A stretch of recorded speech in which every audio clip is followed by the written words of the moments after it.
श्रीमद् भागवत गीता और जिंदगी। अध्याय पहला। प्रस्तुति 11। अर्जुन की पीड़ा। इसमें संदेह नहीं कि कौरव धन संपदा और राज्य के लालच में अंधे हो चुके हैं।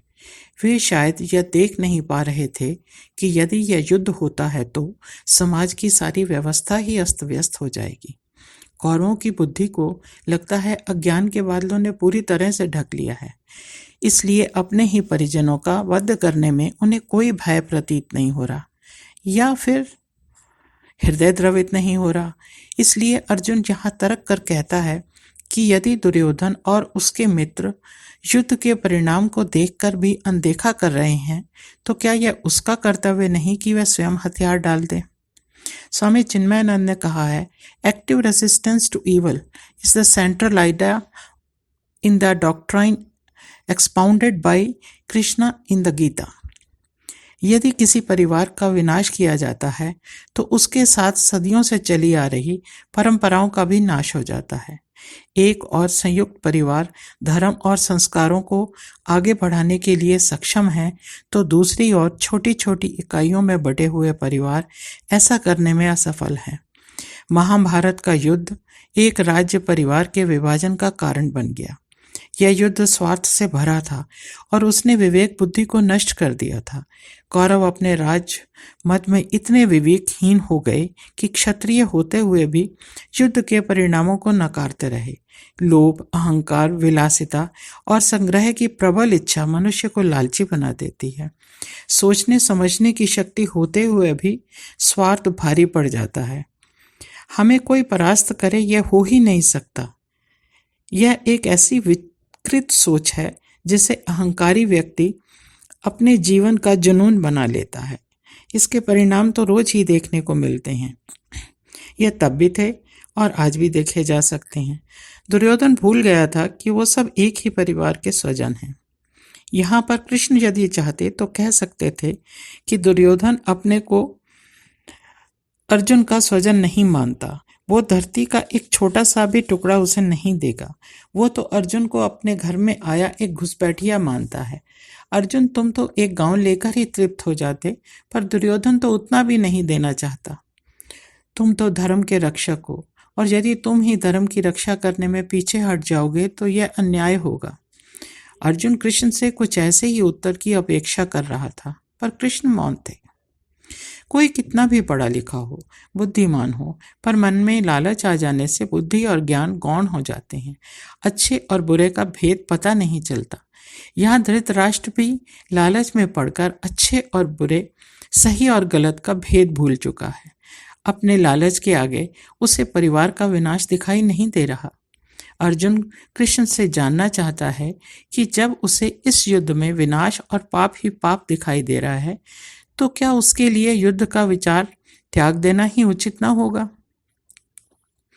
40वें श्लोक में लिखा है कि यदि कुटुंब का नाश होता है तो उसके साथ वर्षों से चली आ रही धर्म व्यवस्था का भी नाश हो जाता है, और जब धर्म का नाश हो जाएगा तो सारा कुटुंब अधर्म की राह पर चल पड़ता है।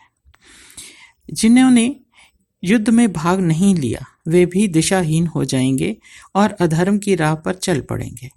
इस समय अर्जुन की कही ये बात बिल्कुल सही जान पड़ती है। श्लोक 41, 42 और 43।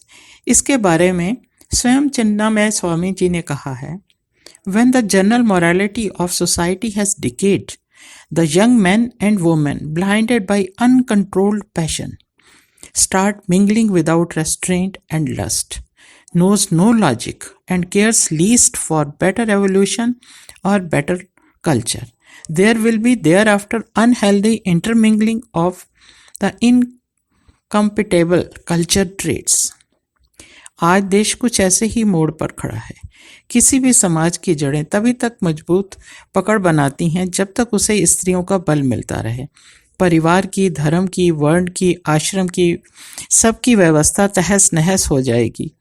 यदि स्त्री वर्ग कमजोर पड़ गया तो धर्म की संस्थापना करने में स्त्रियों का योगदान भी उतना ही अनिवार्य है जितना पुरुषों का, और यदि धर्म का विनाश होता है तो उसके सबसे पहला बड़ा प्रभाव स्त्रियों पर ही पड़ेगा। तब अधर्म को बढ़ने के कोई नहीं रोक सकता। यह बात तो हर युग में अपना प्रभाव दिखाती है और दिखाती रहेगी। अब बात जरा सी मुख्य विषय से हटकर है, पर फिर भी आइए हम आज की व्यवस्था पर जरा गौर करें।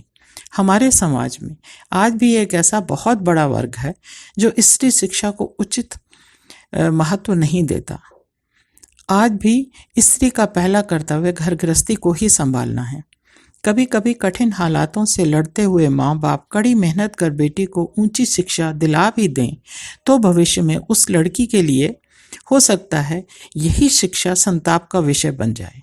गृहस्थी की रस्सी से बंधी महिला घर और कार्यालय के बीच काम कर कर के पिस जाती है। वह अपना स्वास्थ्य दांव पर लगाती है, अपना अहम दांव पर लगाती है, मानसिक यातना भी झेलती है, फिर वो यातना परिवार द्वारा मिल रही हो या समाज द्वारा। पर दूसरी ओर एक सबसे बड़ी बात यह भी है कि कठिन समय आने पर वो स्वयं पर हो या परिवार पर, शिक्षित महिला अपना और अपने परिवार का भरण पोषण भी कर सकती है और करती भी है। पुरानी सोच के अंधकार से निकलकर कई महिलाओं ने हर क्षेत्र में ऊंचा स्थान पा लिया है।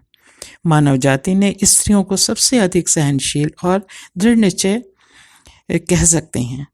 चाहे वो राम की सीता हो या पांडवों की द्रौपदी, वो हर तरह की कठिनाइयों में पुरुष के साथ कदम से कदम मिलाकर चलने का हौसला रखती है। चाहे उन्हें अग्नि में प्रवेश कर अपनी पवित्रता सिद्ध करनी हो या फिर भरी सभा में अपनी लाज बचानी हो, वे क्षमा का मूल्य जानती हैं। तभी तो माँ का आंचल स्वर्ग कहलाता है। वे अपना धैर्य कभी नहीं खोती और परिस्थितियों को समझकर तदनुसार कार्य करने में भी वे सक्षम हैं। पुरुषों को चाहिए कि वे महिलाओं के साथ तालमेल बिठाकर काम करें, पर ऐसा बहुत कम होता है। हो सकता है आज का पुरुष समाज शायद यह बात स्वीकार ना करे, पर परिस्थितियों का एक साथ डटकर मुकाबला करने में ही भलाई है। स्त्रियां जीवन में कई बार महाभारत जैसे युद्ध का सामना करती हैं। यहाँ अर्जुन को भी उठना होगा, हथियार भी उठाने होंगे, कर्तव्य का पालन भी करना होगा और क्षत्रिय वीर होने के कारण धर्म की रक्षा भी करनी होगी। तभी वह एक योद्धा कहलाएगा। नहीं तो भविष्य में ऐसा न हो कि लोग अर्जुन को कार्य समझने की भूल कर दें। बात स्त्री और पुरुष के बीच तुलना करने की कदापि नहीं है, बात दृढ़ निश्चय और कर्तव्य पालन की है। धन्यवाद। नीरा।